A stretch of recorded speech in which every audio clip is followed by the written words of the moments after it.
My theme is there a politics of the third kind? Time and again, readers of Spinoza have questioned why the meaning of the ethics set out in a system of propositions, proofs, and explanatory notes is a subject of so much dispute. Why, despite its geometric method and its abundance of intellectual cross-references, does Spinoza's magnus opus remain so puzzling? The reason why the ethics has, to an unparalleled extent, given rise to antithetical interpretations has to do with the way Spinoza formulated its main subject matter, the articulation of the finite within the infinite, in the form of a double logic. Spinoza deals with the idea that the individuation of things proceeds anarchically, in other words, with no higher principle or goal, solely according to the affirmation of desire from both a physical and a metaphysical point of view. Within his thought, physics and ontology upbraid each another like two tectonic plates. In a system which can be termed speculative materialism, Spinoza links together the physical idea of the self-formation of material, the self-formation of matter according to natural laws, with a vitalist or energetic idea of synergetic, mutually intensifying powers for action. The subject matter of the ethics is the asymmetric but parallel individuation of matter, psyche, and thought, in which corporeal movement and spiritual power are correlated. Both of these dimensions, the physical dimension of emergent matter and the metaphysical dimension of a trans-individual synergy of action, exclude transcendence, divine purpose, and every other form of meta-ontological or anti-scientific ruptures in causality. In other words, anything which would exceed natural laws or introduce an equivocal cause different to the being in which this cause operates. In this way, Spinoza creates an intersection between two different perspectives which in the context of his own time were anomalous in the extreme.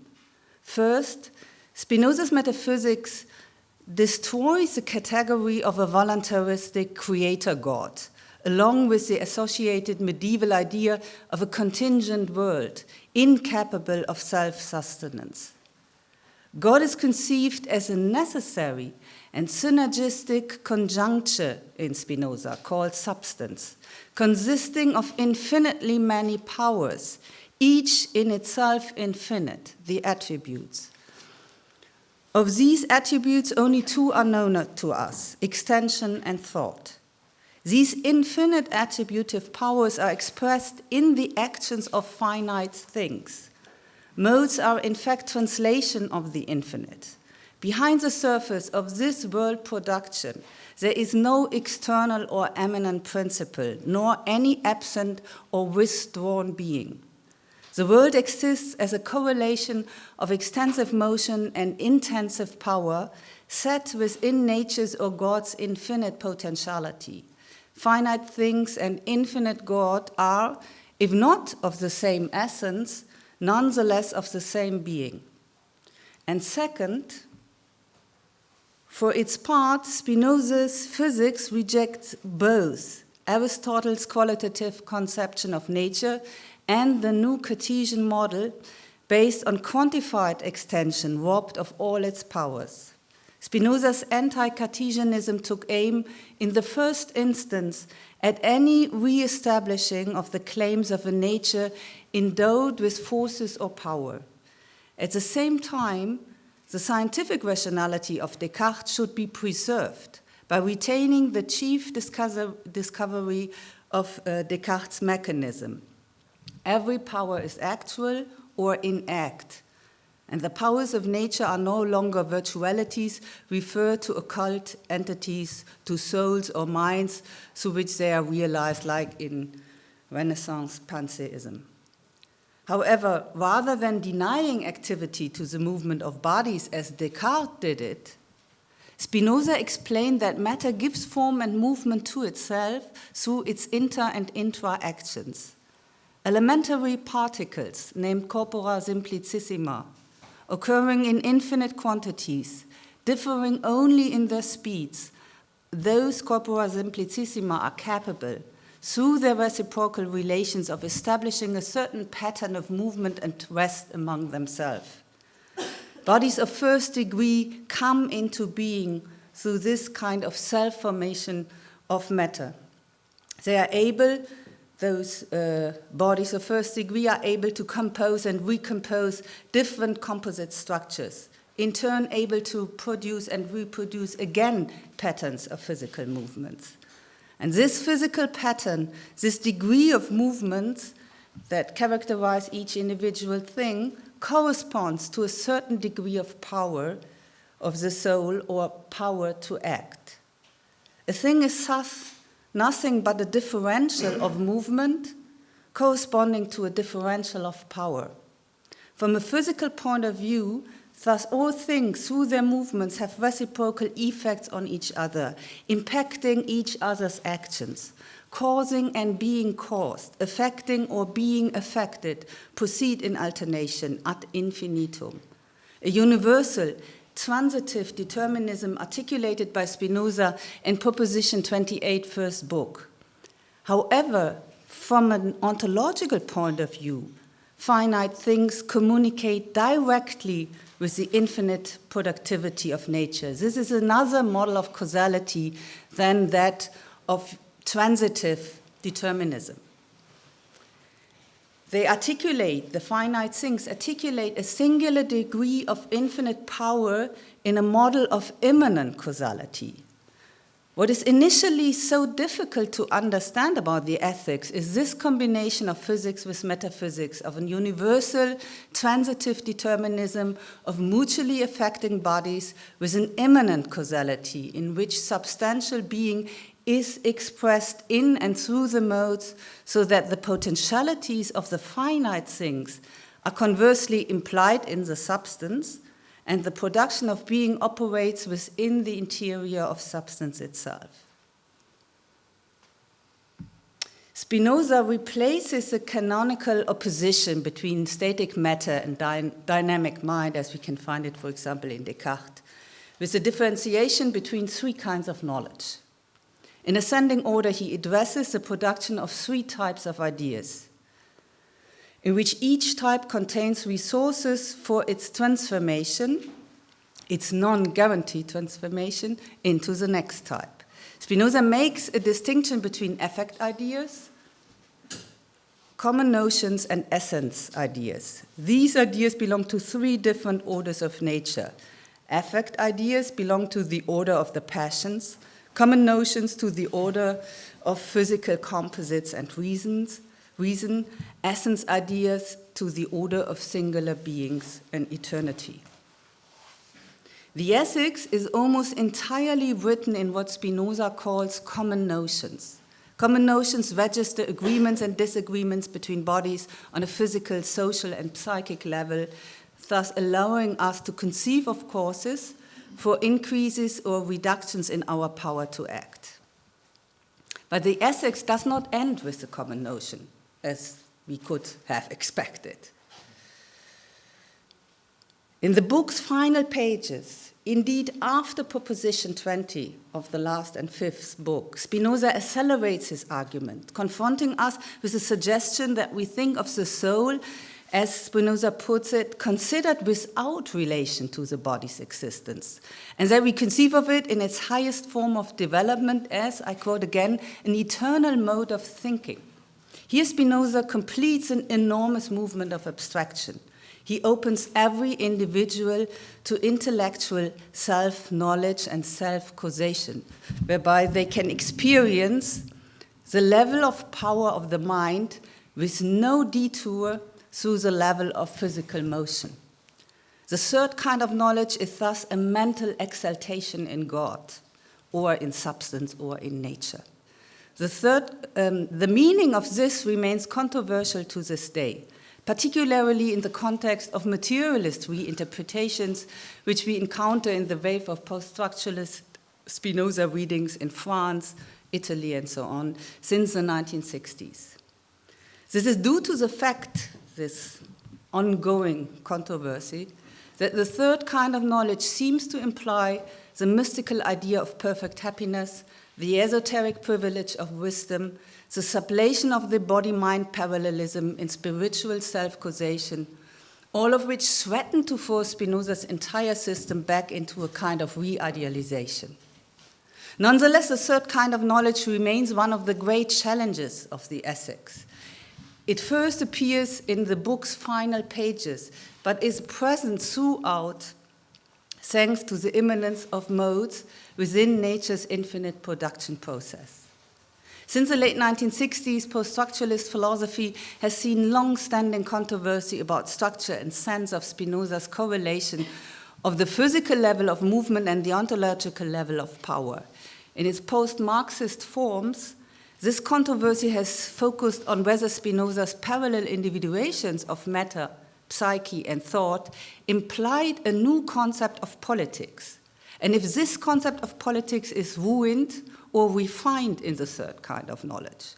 The various reactualizations of a politics of potentiality that we can kind of encounter in these conflict over the third kind of knowledge, and also over the conatus doctrine, belong to a series of marginal or heterodox readings of Marx. These read Marx through theoretical concepts which do not draw primarily on economics or on German idealism. They do so in order to radicalize the problem of politics, which Marxism had covered up with philosophies of history and evolutionistic and anthropological narratives. The disputes over the third kind of knowledge reveal the vastly different uses these readings make of Spinoza. And in this paper, I will discuss the various approaches, examining interpretations put forward by Antonio Negri, Giorgio Agamben, and André Tozel. My reading is organized according to these authors' competing concepts. In Negri, appropriation and exaltation; in Agamben, de-appropriation and decreation; and in Tozel, disidentification and conflict. I'm going to reconstruct the three kinds of knowledge. I think we are all now, after this day and the last day, very familiar to this line of argument, but I hope you forgive me about the repetition. So in the 13th proposition of the second book of the Ethics, Spinoza explains that the object of the idea is the body.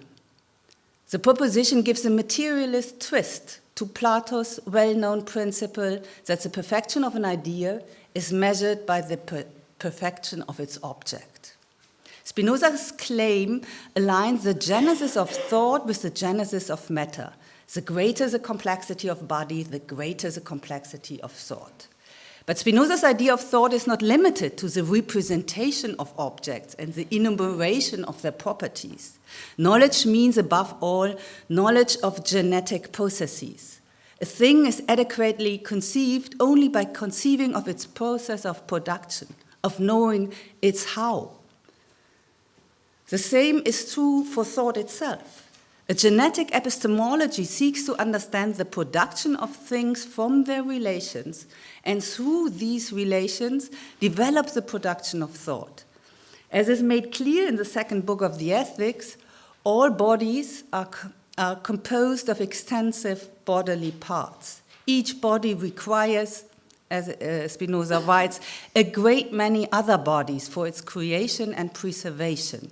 To exist within space as extension means constantly exchanging material elements, and in this way either maintaining or changing the rules of composition and decomposition. In keeping with the correlation of movement and power, individuals experience these compositions and decompositions of bodily elements through two major basic affects, joy and sadness. In the note to Proposition 11, third book, Spinoza claims, if bodies combine occasionally, they increase their power to act. This transition is experienced by the mind as joy, because it, along with the body, passes to a greater perfection. When bodies disintegrate and decompose, they reduce their power to act, and the mind experiences this decrease as sadness, since, as Spinoza puts it, it passes to a lesser perfection. Beginning from this mental becoming conscious of the body, Spinoza outlines the scenario of the first kind of knowledge. Humans experience their bodily and social encounters in varying degrees of joy and sadness, which they condense into confused mental images. All these affect images form a turbulent horizon of oscillations and existential variations, an incessant modulation of recombinant existential forces, dark potentials for action, and inadequate ideas. We find ourselves in a world of abrupt rises and falls in power, powerful combinations and violent disintegrations, but also long periods of indifference and inhibition, and not to forget of fear, resentment, and destruction. If we produce imaginary images of our corporeal affects, we represent effects without causes. These imaginary images tell us more about our socio-psychic structures of perception than about the things that we actually perceive, and also nothing about the explanatory, and they kind of offer no explanation for the structure of the encounter between bodies. We do not grasp the causes of their encounter. Inadequacy, instability, projection, and ambivalence are characteristic of the first kind of knowledge, in which we develop our imagination but not our power for thought. However, Spinoza decided against removing the affects from the constructed scheme of the ethics. Imaginary and confused mental images are not only the inescapable beginnings of thought, they are also the only resources available for the development of thought. On the one hand, therefore, Spinoza warns with a realism inspired by Machiavelli that all human beings are born ignorant of the causes of things, and have always grounded their relations of domination on negative passions and lower levels of power. There is no more powerful basis for despotism, fear, superstition, and exploitation than the social institutionalization of sadness and resentment. On the other hand, Spinoza insists that the imaginative powers of the passions contain an alternative potentiality by which the sad passions can be immanently overcome, namely the joyful passions. If bodies experience a positive encounter, even if it is a random one, their powers can combine. This increase is experienced mentally as joy. For Spinoza, even if a joyful intensification in powers is merely temporary, quickly overlaid with bad encounters, joy is nonetheless good. It agrees with reason, since it is based on a real intensification of existential forces. The same goes for narcissistic and imaginary identifications in the process of affect imitation. They are all unstable, turbulent, but imply in the love of love, the recognition of recognition, thus foster the increase of forces of existence. The materialist basis of Spinoza's epistemology is shown in the degree of reality and the degree of effectiveness granted to imagination, projection, introjection, and effectivity. When we are mistaken, when we narcissistically identify, when we think in a confused manner, we are not participating in nothingness, as Descartes would have it. We do not relate in that to the negativity of our own mental incapacity.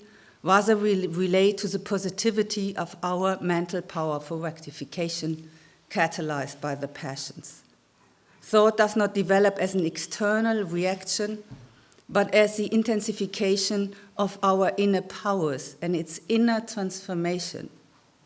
As soon as the mind rationally absorbs the reality-generating powers of the body, which is enveloped in affects, imaginations, and imaginary identifications. This absorption takes place in the second kind of knowledge. The first common notions always come into being locally, concretely, occasionally formed in a specific situation. At least two bodies must be able to combine their powers in an encounter without significantly lessening any other of their powers. The joy created by these combinations of forces can trigger a leap into thought. Joy itself is still passive. Its straightforward addition is not yet increased to the point that we are active. It remains an accumulation of passive passion, accompanied by inadequate ideas in which we understand only the external effects which other bodies leave on our own. The transition into the second kind of knowledge comes with a genuine leap associated with a psychopolitical mutation, which revolutionizes the correlation of matter and mind. Now, for the first time, we do not merely understand the effects of physical conjunctions, but also their causes, i.e. the processes by which bodies and social entities come to composition. The ideas of the second kind of knowledge are called common notions because they grasp social structures on the basis of what entities structurally have in common. Andrea has shown that very clear in our morning round.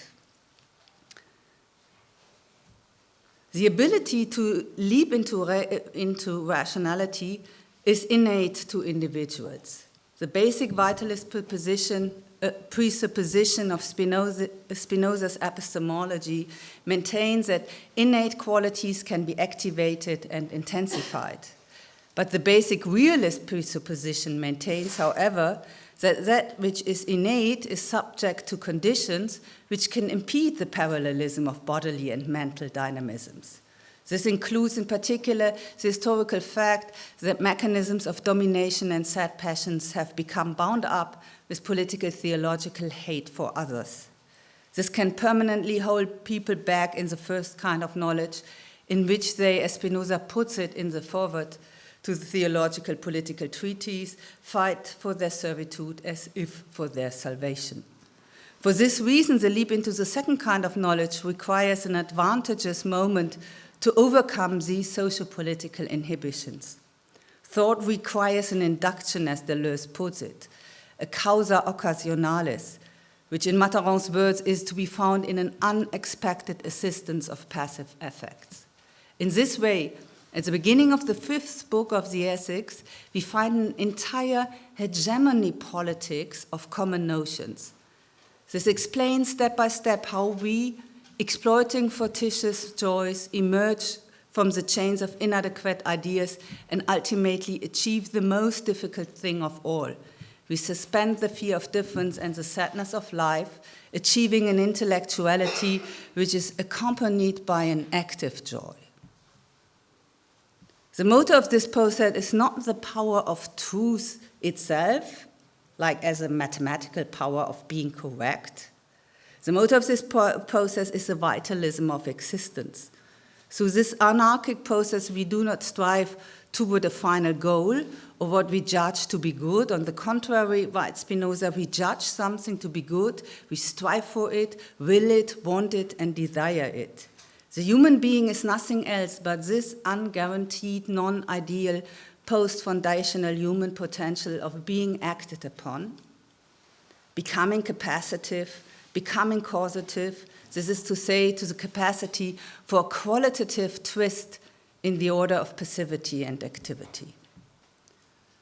With this entanglement of materiality and ideality, of physics and metaphysics, Spinoza challenges us to understand materialism as a position which does not grant matter primacy over thought.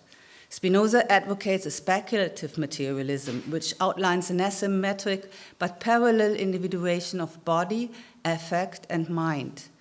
Implicitly, he refutes the separation of materialism and idealism, as in itself idealizing, and outlines a materialism of thought, based on an art of imagination which catalyzes thought and is then absorbed by it, but without this absorption ever becoming absolute or complete or perfect or finalized.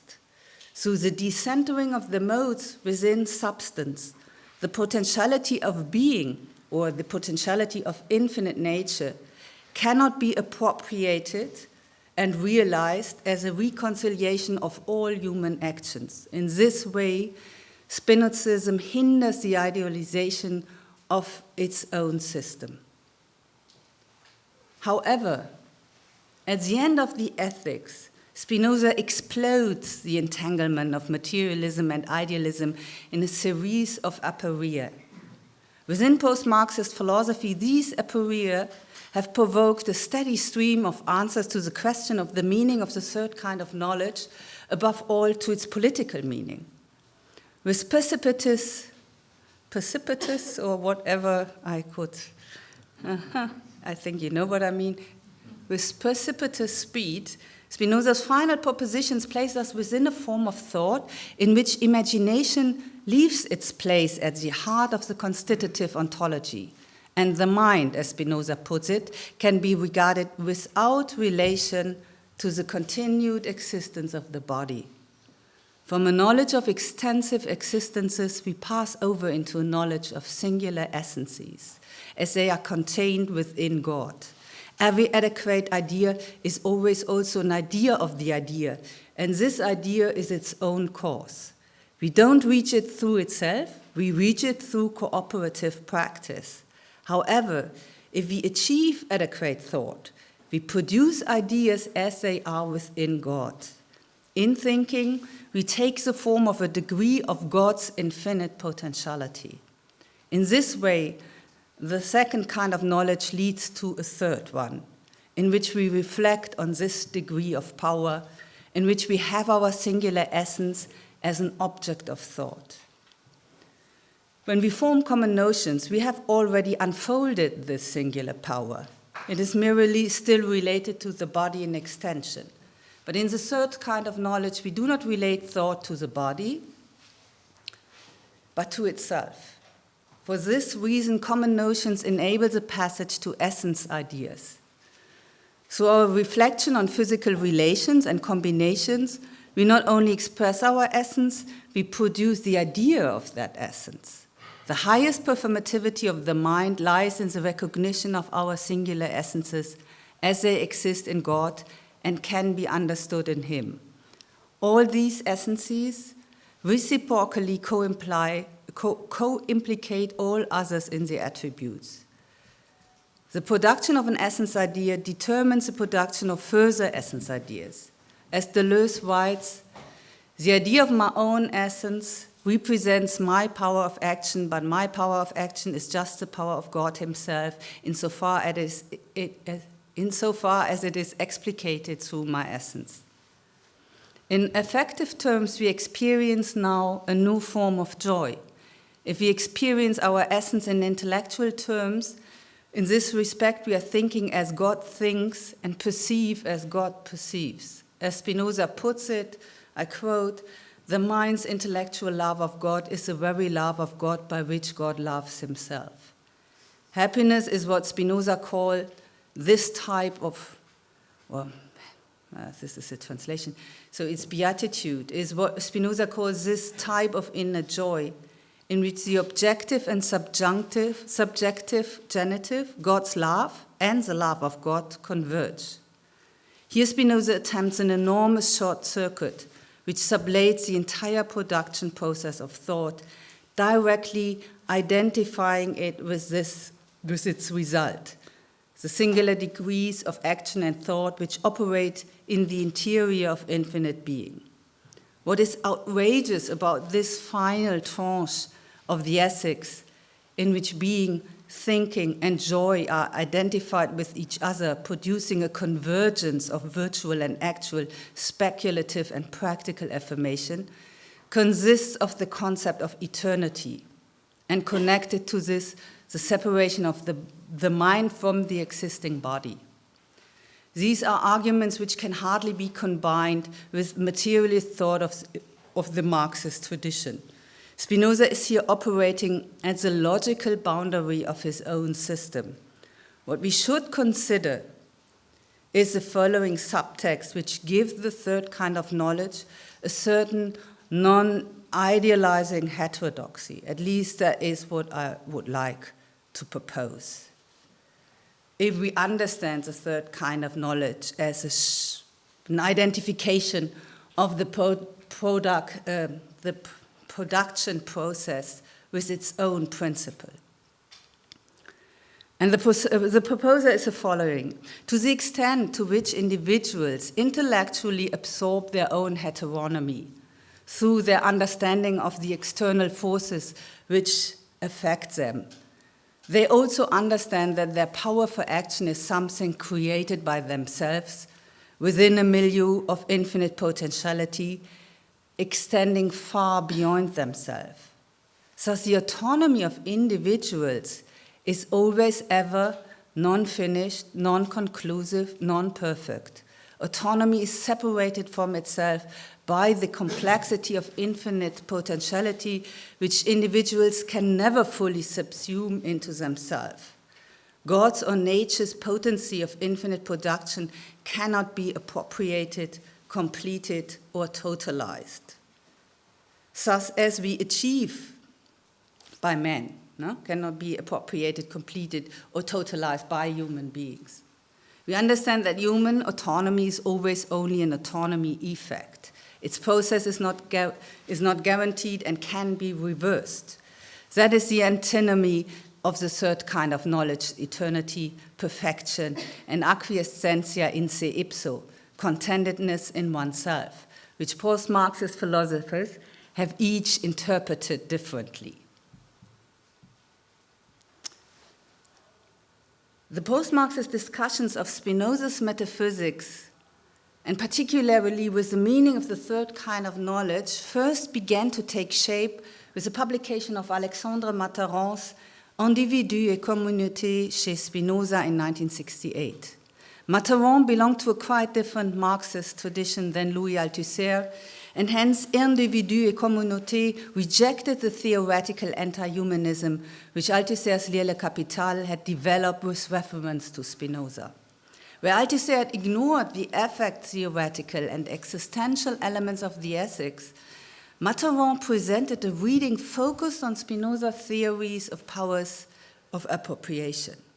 His claim is that Spinoza's deepest inspiration was the idea of the de-alienated human community of the third kind of knowledge, under a communism of minds, as Matterrand puts it, in which the self and the we are actualized in the most perfect of communions. Humanity is entirely, in its entirety, continued the argument, forms a microcosm of infinite understanding in which every soul, while remaining itself at the same time, becomes all others. With the dissolution of external objects, the soul liberates itself from what Matterrand termed the final servitude, which is what death represents. One of the most powerful receptions of Matterrand's point of view came from the operaist philosopher Antonio Negri in his 1982 book, The Savage Anomaly. At the center of Negri's argument is the theme of collective self-appropriation in the sense of Spinoza's third kind of knowledge. Individual things grasp their own singular essence within an interdependent constellation of all other singular essences. They experience, in Negri's words, the satisfaction of a production that sees the perfection of its own composition. Negri forces Spinoza's thought into a great inversion of Hobbes' possessive individualism, his anthropology of fear, and his ideas of private appropriation. In contrast, Negri sees the Dutch philosopher as offering a kind of possessive trans-individualism, along with an anthropology of joy, not of fear, and of cooperation, and not of private gain. Marx's concept of living labor is combined by Negri with Spinoza's idea of the conatos, leading Negri to emphasize one of the ethic's philosophical motives above all others. I quote him, "The production of the common that constantly aims upward, seeking to create more with ever more power, up to the point of engaging in the love of God, that is the love of nature as a whole." Negri removed the theory of attributes entirely from the ethics, claiming it to be a Neoplatonic remainder. In doing so, he flattens the significance of the infinite differentiality of substance. This way, Negri can place human beings at the center of creative nature and consequently at the center of the identification of order of production and principle of production, so characteristic of the third kind of knowledge. I quote Negri, "The appropriation of nature has here entirely changed into the production of the conditions of capacity, infinitely directed toward infinite perfection, constant transition to ever higher perfection, being produces itself." Like the young Marx of the Paris manuscripts, Negri supports a thesis of a complete appropriation of nature by humanity, where all material things and all differentials to act will be dissolved in a subjective dynamism, all laws reformed in a complete coincidence of self and world transformation.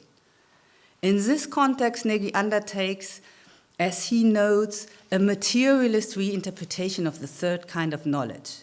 He counters its so-called mystical, or as he says, gnoseological tendencies with the following hypothesis. The ethics' overall argument suggests that eternity should not only be ascribed to the mind, which is activated up to the limits of its potential, but also to the material world. The 10th proposition of the fifth book of the Ethics states that bodies can, once they are not torn by affects contrary to their nature, link their affections to their reason. This 10th proposition, Negri suggests, implies the idea of what he calls an eternal metamorphosis of existential materiality, i.e., of a worldly and carnal or bodily eternity. The actions of the body come to a limit moment in which they harmonize each with all, mutually completing each other and acting in accordance with their essence, as is implicit in God. Even if all material elements or extensive parts are finite in relation to certain time and place, in other words, that they will die, they are nonetheless capable of worldly immortalization. Negri emphasizes that Spinoza's revisions of the Ethics increasingly emphasize that only he who has a body capable of a great many things has a mind whose greatest part is eternal. Thus, eternity cannot be the reward given to the soul to render it immortal. Eternity exists on earth based on a process in the course of life through which the physical, the imaginary, and the social are immortalized alongside the mind. In this way, argues Negri, a community of mass intellect and divine love comes into being, which conducts internal mental communication on the basis of its bodily powers. In terms of the history of Marxist theory, this idea refers back to Feuerbach's essence of Christianity, where interpersonal love, solely through itself, through the nature of its own connection, is a form of divine intercourse, and God is equated to human collectivity. Thus, theology is fulfilled in anthropology. The self-contradiction of Negri's reading of Spinoza seems to be that the approximate perfection of humanity threatens to destroy the materialist character of the Spinozist system, in particular in view of the impossibility of totalizing history, appropriating time, and appropriating the infinite complexity of the production process of nature or God. So like Antonio Negri, Giorgio Agamben is also interested in the inversion of Hobbes' possessive individualism, a term coined in relation to Hobbes and Locke by the Canadian political theorist C.B. Macpherson. But here, in Agamben, the inversion takes a quite different form. For Agamben, the coming community is not characterized, as in Negri, by the common appropriation of being, but rather through its common disappropriation. Not the eternity of activity, but the eternity of non-activity. Making reference to Heidegger's lectures on Aristotle, Agamben develops a theory of impotentiality, of not being able to, in which that which is possible is not determined by its actualization, but through an act of not doing something or not thinking something. For Agamben, the possible implies that something can also not occur. Otherwise, it would, as mere logical modality, always already have passed over into the act. This, Agamben suggests, is the secret of Aristotelian theory. Potentiality is not doing one thing or another, but rather being able not to do. He thus characterizes capitalist societies not through their exploitation of our potential to act, but rather by their seizing of our power to refrain from doing something. In recent decades, Agamben has increasingly addressed the work of Spinoza, in particular with the mystical motives of the third kind of knowledge, even if Agamben's own theme of inaction, with its recourse to negative theology and mystical Aristotelianism, seems difficult to reconcile with Spinoza's own thought. However, on precisely this theme of inaction or impotentiality, Agamben feuds together Aristotle, Heidegger, and Spinoza in order to gauge the political meaning of the third kind of knowledge.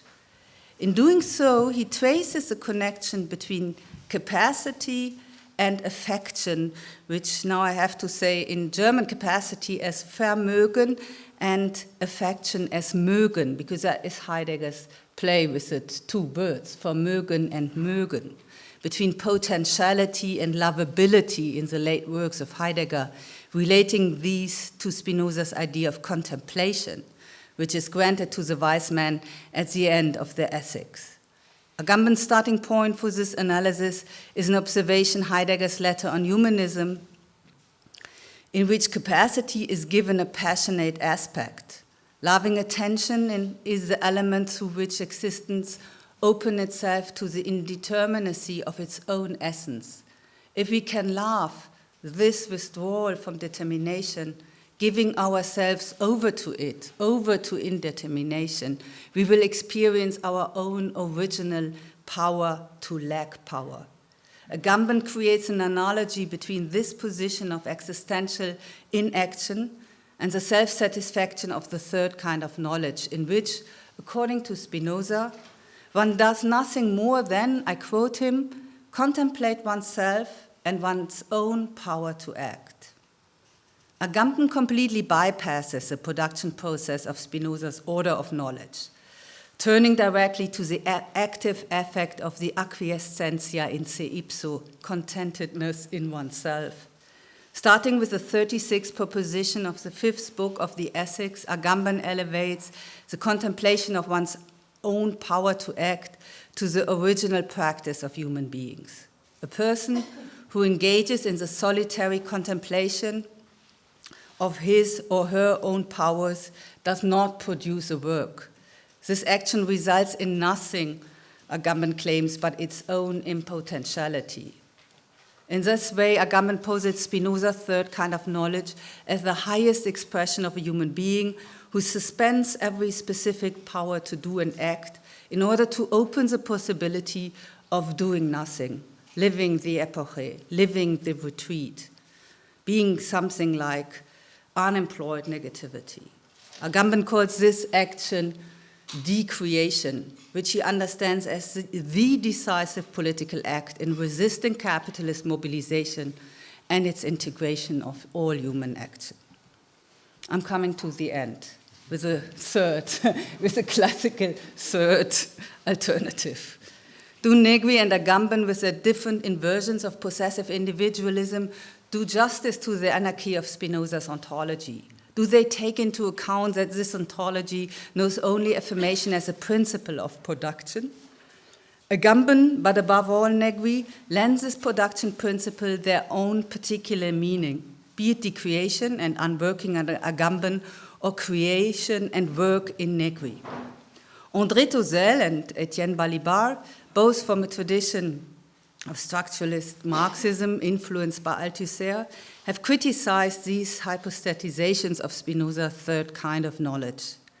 Balibar begins from the claim that the figure of the wise man at the end of the Ethics, who according to the Scientia Intuitiva lives in the spiritual exercise of the mind, in fact represents an ascetic pseudo-solution whose indecisive status is symptomatic of the political meaning of the Ethics. Balibar claims the esoteric idea that salvation in the sense of Maimonides lies in a form of wisdom whose intimate or interior side is accessible only to a small number of initiates, does not fit at all into an ontological framework of infinite multiplicity, in which any individual thing unfolds its power through passionate imaginings and conflictual relations with our surroundings. An association of wise men, animated, or wise women, animated only by active affects and united in love with themselves and with God, would have to protectively close themselves off from those living in the first kind of knowledge, in order to be able to exist without inner or outer conflict. This is in complete contradiction with the logic laid out in Proposition 28, first book of the Ethics, with its focus on exterior encounters with reciprocal influence. If we were to make the assumption that the mental love of God as a path to salvation, which is found so rarely and hard to achieve, as Spinoza puts it at the end of the Ethics, if this would represent the telos of human existence, the final pages of the Ethics anticipates thesis on the end of history, in suggesting the final absolute perfection of human existence. Again, this is hardly compatible with the non-totalizable complexity of infinite productivity. The third kind of knowledge and thought from the viewpoint of eternity, as Spinoza puts in the fifth book, do not imply any conventional notion of immortality, by which the release from mortality would be the reward given to the soul for living a righteous life. In its singular degree of perfection, the soul remains unchanged in God, both before and after its existence within finite temporality. It is complete in God, the essence, both before it enters into existence and also after it has ceased to exist. What changes within lived time is the degree to which an individual activates this essence as power to act in correlation with its own body, in the midst of other bodies. This unusual circuitry, relating degrees of movement and power, which lends Spinoza's thought such a heterodox materialist quality, leads André Tozel to a third interpretation of the third kind of knowledge, based on a theory of the plurality of time.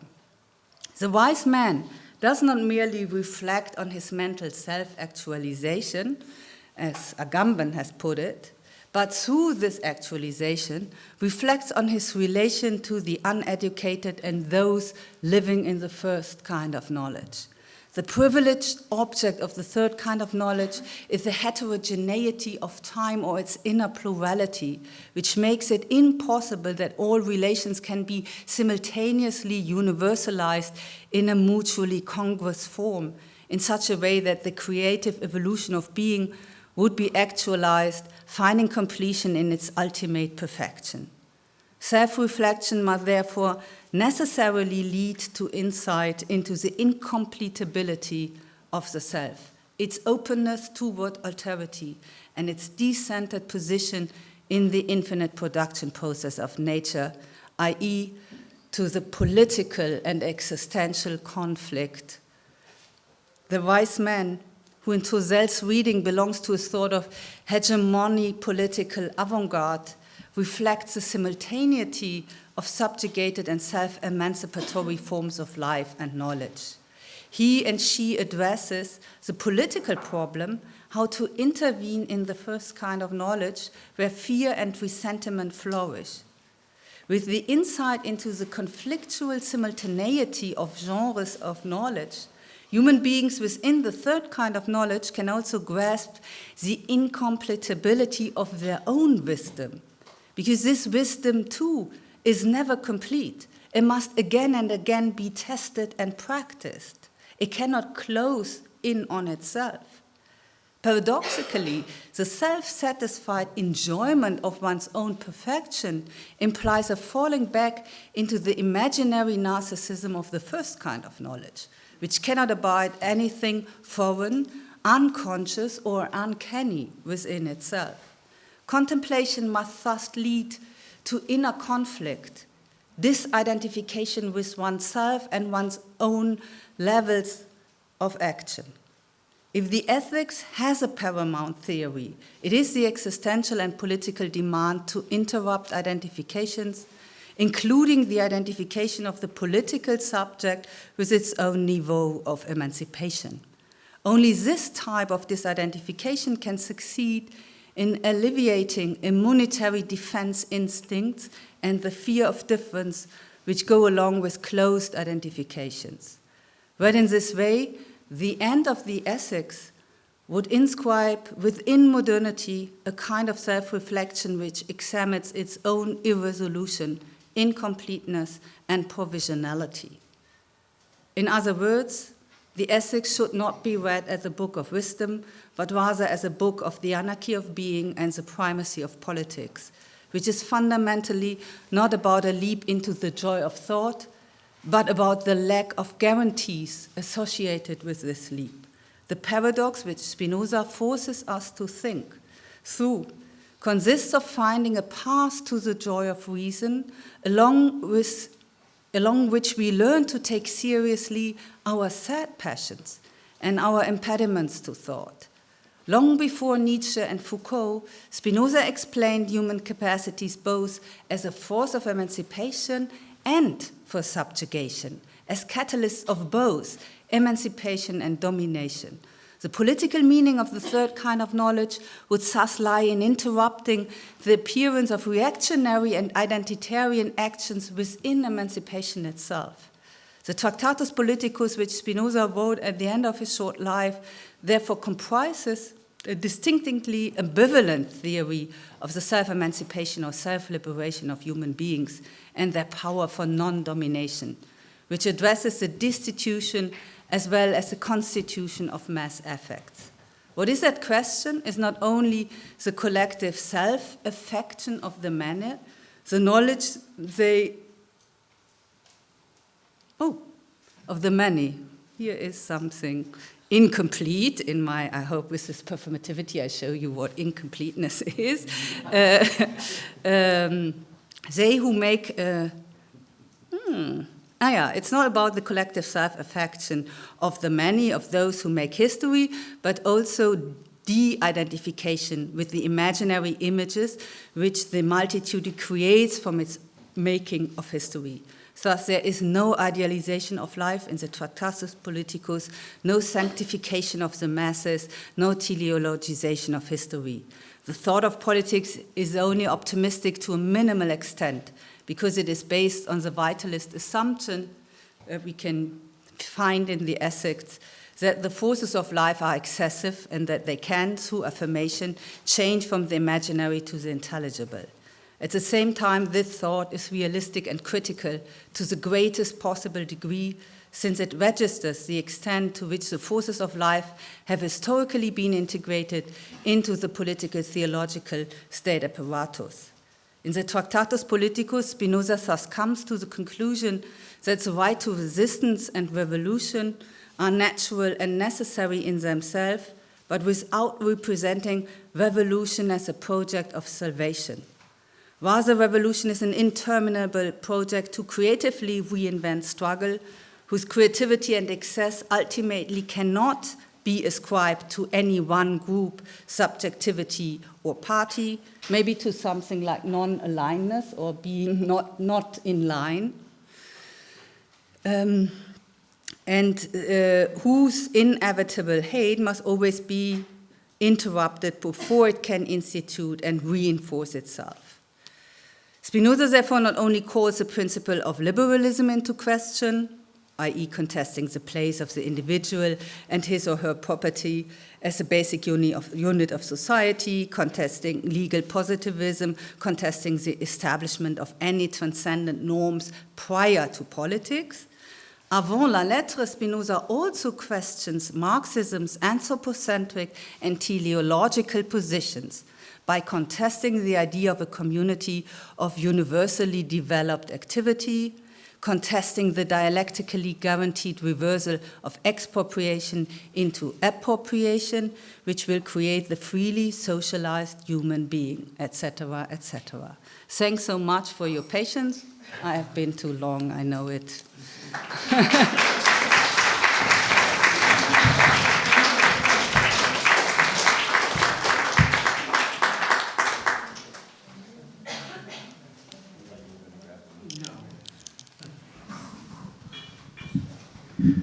Well, thank you so much, Katja. That gave us a lot to engage with, and in our heterogeneous ways, at our different levels of Spinoza knowledge, because that really went deeply into the structures and what the prospects are. I don't know, does anybody have a first response? Yeah, Andrea. So thank you very much. It was very rich, and I really liked the very end. So I like the fact that the talk didn't end, because etc. is not an end, actually. Yeah. It's just open-ended. So very nice. So I have actually one request for clarification and one proper question, which is a bit marginal. So the request for clarification is about Agamben, because I'm not very familiar with his reading of Spinoza. So maybe you can say a bit more about this notion of decreation and why, what would be the problem with it? Because at least, I mean, if I try to think that through, and I never did before, and I imagine, okay, who got the third kind of knowledge? So if I have to think about someone who got it, well, maybe Spinoza is a good candidate. So he's right about it. So we may assume that he adds some third kind of knowledge. And then if you look at his life, it doesn't seem to be the super engaged activist that goes out and tries to make the world better.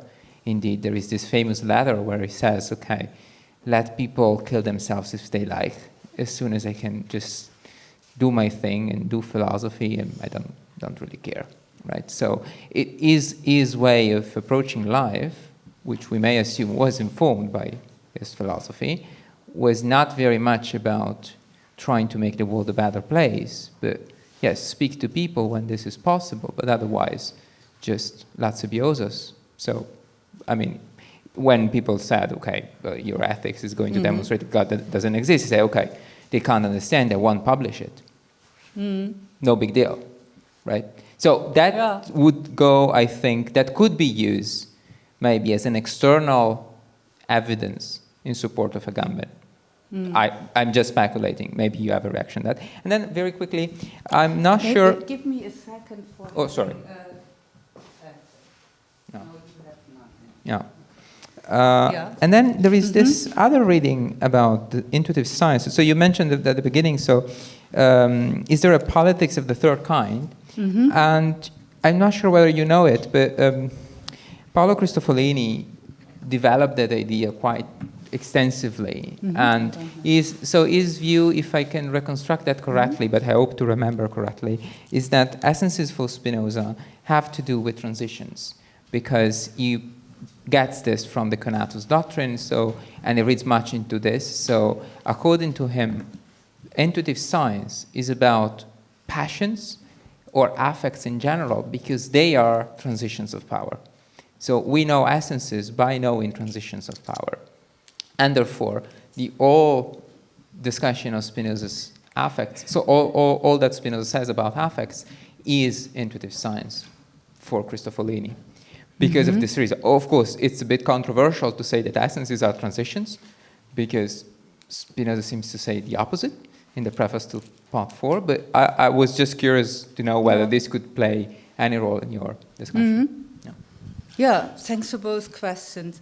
The first one, the notion of decreation in Agamben, and if there is not maybe a strange and unexpected familiarity with Spinoza thought, I think the problem lies in the references Agamben makes through the detour of Heidegger to negative theology. I mean, this is being conceived as being withdrawn. There is something not given in the given, which is in epoche. There is something, and that the entire line goes back to mysticism, or that's why you see also Eckhart, Meister Eckhart in Heidegger, the notion of releasement and Gelassenheit and so on and so forth.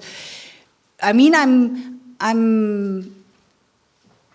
vacillating, to be honest, because I also like savage readings. One could say that Agamben, that's interesting, the way how he actualizes Spinoza, but he misses something which I think it was very easy to see, which I personally think to be very, I mean, to is the core of the heterodoxy of Spinoza and why he is so interesting, and that is the conatus doctrine, and that is, in a way, also the transition to the transition second part of your question.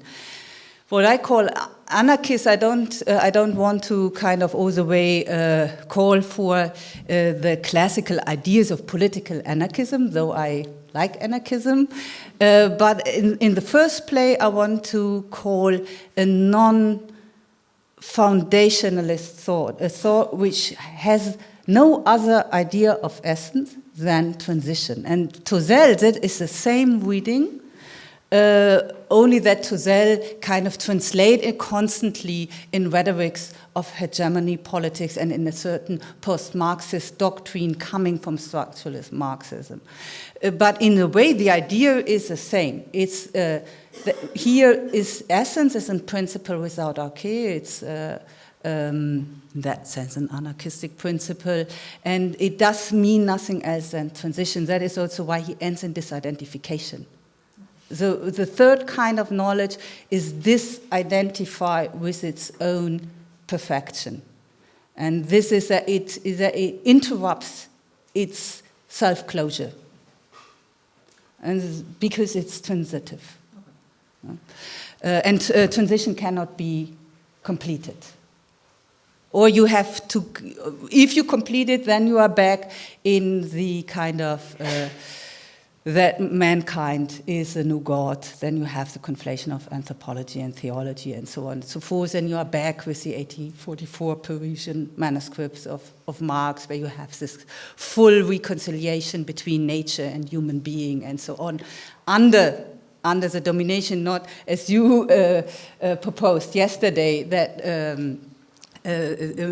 man is decentered within this conjuncture of different things, including minerals and plants, but in that line of tradition, going from Feuerbach to Marx to Negri, the human potentiality to act is at the formative center of this conjuncture and reconciliation of man and nature.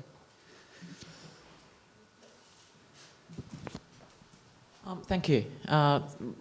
Really interesting, and obviously, as you know, that's it's the most difficult topic in Spinoza, I think, the part 5 of the ethics and how to put it together with the rest of his work.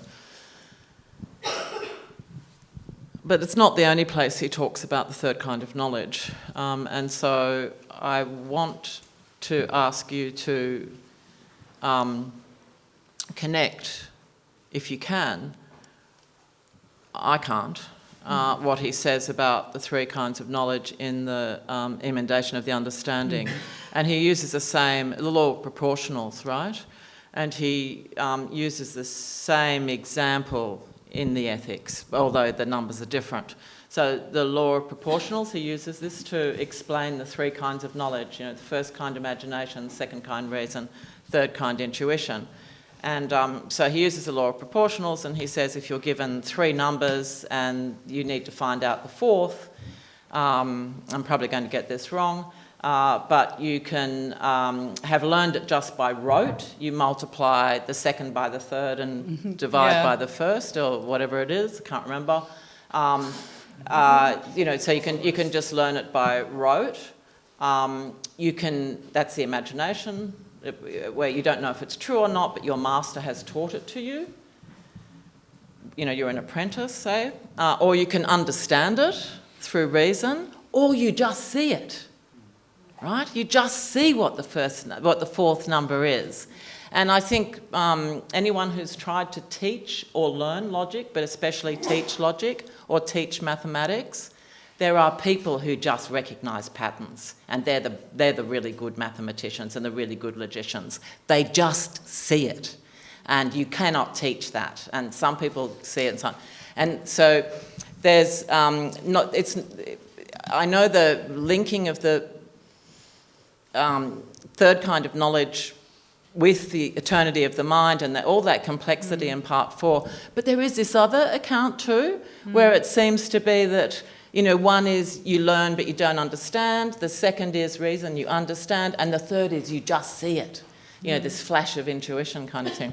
So, sorry, it's a bit of a mundane question, and it's very roundabout, I've been raving on, roundabout way to get there. But have you got something to say about that, connecting those two accounts of the three kinds of knowledge, and particularly the third kind of knowledge? I think it's 1, 2, 3, and you have to see the 6 because it's always multiplying. Yeah, it's the first. It's with 1, 2, 3, 6. Yeah, 1, 2, 3, 6. You always multiply the second with the first. And you see it, you're right. I mean, if you have a basic knowledge maybe in economics, or you have a shop and you know how, because you can, no? There is I know this discussion through how, for example, through Negri and Deleuze, and in that way they come to the same point, and I'm sharing this point. I haven't made it up by myself, again, I just read it. The dead end of the treatise on emendation is that it has a mathematical norm of truth. And the seeing is here, the intuition of seeing has something, is like identified with mathematical precision, which is as clear as the skies, the stars, the sea. In a way, funny enough, I don't know if you follow this infinite struggle now he has to do it alone and himself, of Badiou against the Deleuze-Spinoza reading. Badiou's position is, in a way, the third kind of knowledge is still this. It's a mathematical norm. It's the absolutely crystal clear position of science, understood as a certain kind of, on the level of intuiting it. But the argument of Deleuze, and I find it very important, is that from the beginning of the 5th book, when we are still within the common notions, we understand that the performativity of truth hinges not on its position, though it has to be adequate. Truth has to be adequate. It cannot be just la la la. But the performativity of truth, and this is also what we discussed yesterday, the performativity of truth in Spinoza is identified with an existential mode of knowledge. Maybe we have never experienced it so far in our life. And this existential mode of knowledge means it is performative through active effect, through experience, through practice. So we have that kind of hegemonic kind of enlargement of truth. It's effective not because it is in itself precisely adequate. It is effective because it opens up a higher degree of experience, practice, and affectivity. That is, and that's what Deleuze calls the vitalist or even biological, he says, biological notion of truth, which we find right at the threshold when the second kind of knowledge opens up to bring us to the third. If we already experience that hegemony of the common notions through its kind of healing, fostering, capacitating performativity, and then we relate it to the idea and not to the body anymore and go to the third kind of knowledge, that this is the difference between the two books.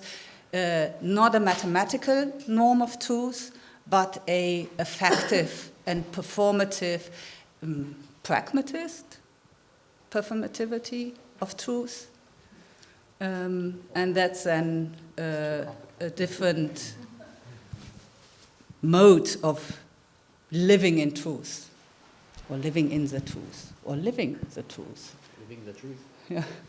Okay, being the truth. Pleasure. Okay. Thanks. So something that I felt was sort of hovering over your paper was the ghost of Hegel. And I don't know if that was intentional or conscious, or maybe it's just because a lot of the thinkers you're working with are, of course, working in the sort of post-Hegelian, post-Marxist tradition, and Hegel is never very far away. But I guess so I have a kind of broad question about the purpose of your paper and the question you were trying to answer, and then I have a more specific question, and they might be connected. So the broad question is, so you started the paper, and your title of your paper is there a politics of the third kind? And I guess on some basic level, my question is, well, how can there be, right? Because if we think about politics, or we think about the third kind of knowledge, to have a politics of the third kind, doesn't that just sort of somehow take politics away from what Spinoza thinks politics is, which is always relational, which is always effective? You know, politics, I mean, it's in a way, it's what it seems like where you were going with your paper was almost the inverse of what Andrea was doing this morning, in that it seems like where you end up is with a very kind of Hegelian idealized vision of what politics is. And that may not have been your intention, but I just wonder what happens to the sort of embodied aspect of politics. What happens to the way in which politics needs to be about how we manage affects, which it seems to me that's what Spinoza thinks it is. So how do we get out of the first kind of knowledge? How do we get out of the second kind of knowledge? I mean, how do we abstract away from all that? So that's a sort of broad question. My second question has to do with, and this may have just been a misunderstanding on my part, but when you were talking about the second kind of knowledge, and you were talking about common notions, I think you said that common notions grasp social structures and form a politics of hegemony or something like that. Mm-hmm. Is that right? And right. So again, I was thinking about this in contrast to this morning's discussion, and again thinking, well, how are you understanding common notions there? I don't understand how in Spinoza common notions could grasp social structures unless we think of social structures as things that are somehow embedded in our bodies and our essence already. And I don't think Spinoza thinks that. Maybe there's a case to be made, I don't know, but I'm not sure if I misunderstood you on that point. So in other words, it seems to me that... On this? Yeah, so, excuse me. So this morning we were talking about common notions after Andrea's paper, and talking about how common notions are based in ideas that are sort of already in our essence, right? So, and so when I was talking about education, I said education is about like drawing out the common notions. They're already in there, right? So drawing them out. So yeah, for Spinoza, typical common notions. I mean, famously, he doesn't actually give us very many examples, but you know, you have a common notion that your body is capable of moving, for instance. So these, you know, it's these kind of basic physical things. There can be mental ones as well. So unless we think of social structures as being like that, right, as being like principles of motion or principles of logic or something that we think of as embedded in ourselves somehow, how can common notions be how we grasp social structures? Mm-hmm. If social structures are imaginaries, or if they're constructs that we as societies agree upon or don't agree upon, it seems to me that they're not amenable to that kind of knowing. So I guess that's my question. But it may be that I misunderstood what you were saying, so it's kind of an invitation to clarify both that point and I guess the bigger question and how you escape a sort of Hegelian idealism at the end. Thanks for the Hegel question. Always a pleasure. The post-Marxist Spinoza readings are all kind of efforts to circumvent Hegel in Marxism, more or less, or let's say often failed. Now you ask this question to me. I would say there is, like, for example, I spent quite a time on showing a certain secret Hegelianism in Althusser's idea of immanent causality, because I think it's within the reading of the Wesenslogik in the logic through Althusser, that he comes to a certain idea of complex determination, or what he calls overdetermination, which is in a certain way of a refined, retroactive reflexivity of the Hegelian manner. Why I think I'm not, in a way,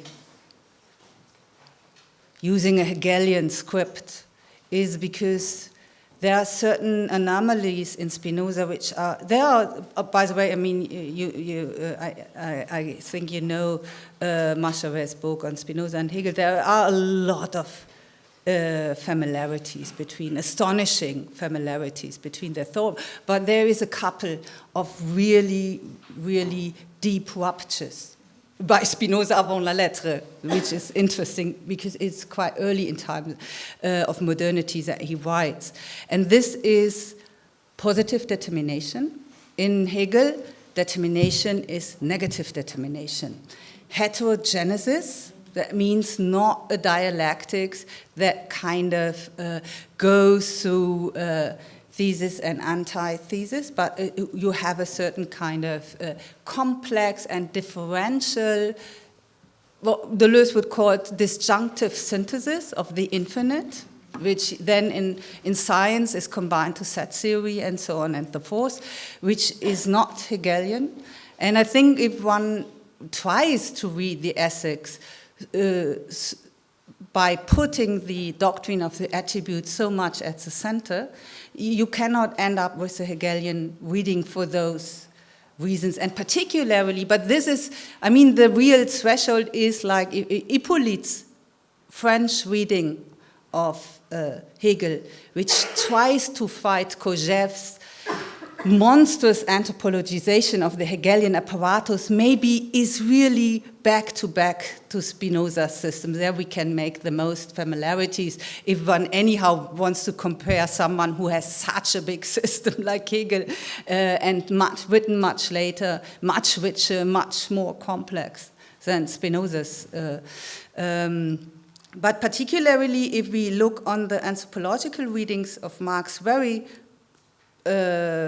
powerful in France, and in, for example, in Negri, I see Hegelian, unintended Hegelian influences by thinking the end of history, but as a proximate end, but nevertheless, the reconciliation of matter and mind and nature and man in something like the third kind of knowledge. With Tozel, I'm trying, and that goes to your second part of your question, with Tozel, I'm trying to think transition, non-conclusiveness, disidentification, immanent rupture as the essence of the essence. And that, in a way, also relates back to the political. Of course, I'm trying, different than you did it, to go through the ethics, showing, not saying, okay, the ethics is politics, and then we have the two political treaties for which he has interrupted the work to the ethics, and then we see how this kind of, there is this turning point in the first treatise, and then we see the fruits in the last one with a proper kind of political theory of institution. I think there's a certain politicity within the ontology itself. That is the wager. That's why I'm speaking about the ethics. That is why I'm trying to re-actualize post-Marxist ontological readings of Spinoza.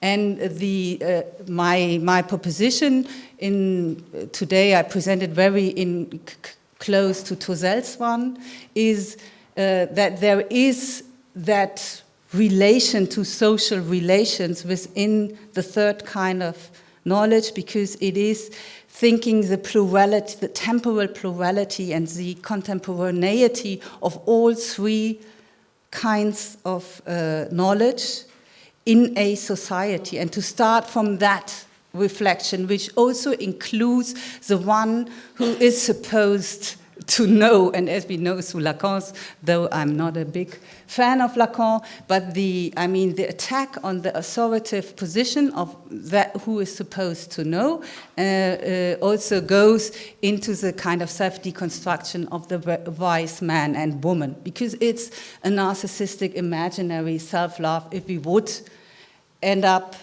saying it is the joy, it's just the joy of your own perfection.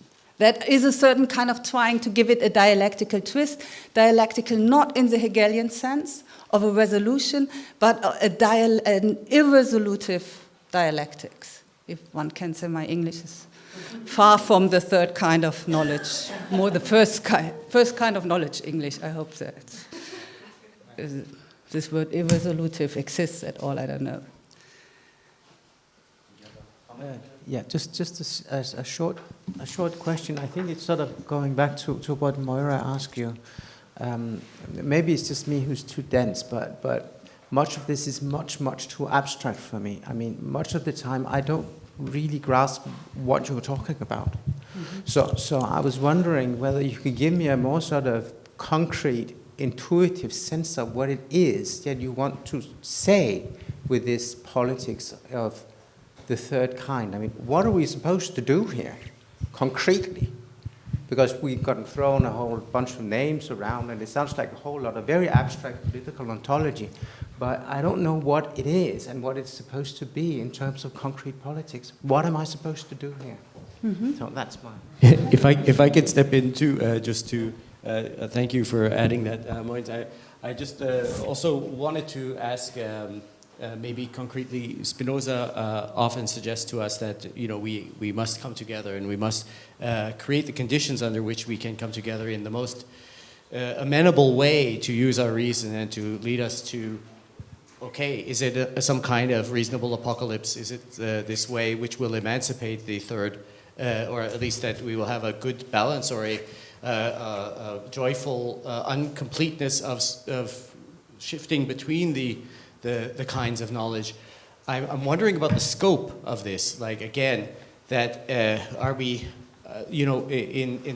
since you were talking post-Marxist, but if I dare to be a materialist Marxist for a moment, that would entail that people are in good physical conditions. That we raise the level of the general population to be able to have the conditions in which they could cultivate these capacities. To what extent is that operative in your model? Are we talking about really in great temporal scales, like Andrea was also pointing to, going mm-hmm. towards the eternal or epochal scales? That's one corollary maybe to Mogens' question. Yeah, I'm sorry for being nonsensical to you, though the Beckettian experience is always a modern one, and maybe you can retroactively enjoy it. It's not about being nonsensical, it's about being abstract. So I'm just looking for something concrete to hold on to here, to understand what it is that you're talking about. Okay. Yeah. First, I wanted to say, it's three elements has the talk. The first one is there has been a lot of conflict around Spinoza and a lot of antithetical interpretations. Why that? The reason is there is something very abstract in Spinoza, which a lot of readers miss to read. And that is that you have this kind of combination of two models of causality, a transitive one, an immanent one. And that is a very it's something which then reappears in the notion of disjunctive synthesis, for example, in Deleuze, and it forces us to make, if we speak about the ontology and the ethics, to put the the doctrine of attributes. That means the idea that before we have genesis, we have difference. No? That we have an ontology of infinite multiplicity here. To put this at the core, and a certain kind of anarchic vitalism. That means that we have a thought in which essence has no essence, then the affirmation of essence. That was the first part. The second one was retelling the story of the three kind of knowledges. Hopefully that was last remainder of sense, and it quite concrete. And to show, by the way, then the concreteness, because with Spinoza it's super interesting that you have this extreme speculative abstraction, like, for example, to understand the doctrine of attributes, and then very concrete politics of truth, which is a production process of truth going through the body, the imagination, the projections, the interjections, occasional combinations. Now, we spoke a lot about this already.